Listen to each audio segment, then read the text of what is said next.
Flaqa li kellha mal-Prim Ministru Joseph Muscat dwar proposti tagħha l-budget, il-Kamra tal-Kummerċ appellat lill-Gvern li hemm bżonn ta' pjan u riforma immedjata f'bosta oqsma li qed iħallu impatt negattiv fuq il-poplu Malti minkejja r-riżultati ekonomiċi pożittivi. Fost ir-riformi li semma l-President tal-Kamra tal-Kummerċ il-Perit David Chwiereb semma s-sistema ta' trasport pubbliku, l-introduzzjoni għal modi alternattivi u innovattivi ta' trasport, tibdil fil-liġi proposta tal-kera li ma laħqitx l-aspettattiva tas-settur, titjib fil-kwalità fl-industrija tal-kostruzzjoni u tindifa mill-qiegħ tas-settur tas-servizzi finanzjarji b'reputazzjoni ħażina ħafna kawża numru ta' professjonisti diżonesti li qed jagħtu isem ħażin lis-settur u l-pajjiż. Il-Perit Chwiereb saħaq li jeħtieġu jiġu indirizzati żieda fl-ispejjeż ta' riżorsa umana fosthom leave miżjud flimkien ma' qatt ta' piżijiet mobbija fuq min iħaddem tul dan l-aħħar snin.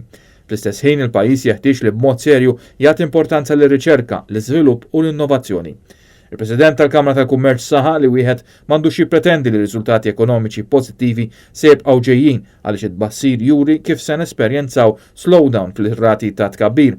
Għalhekk l-importanza ta' tmexxija lija fil-Gvern biex tħares is-suċċess ekonomiku u tiggarantixxi tkabbir sostenibbli fil-futur.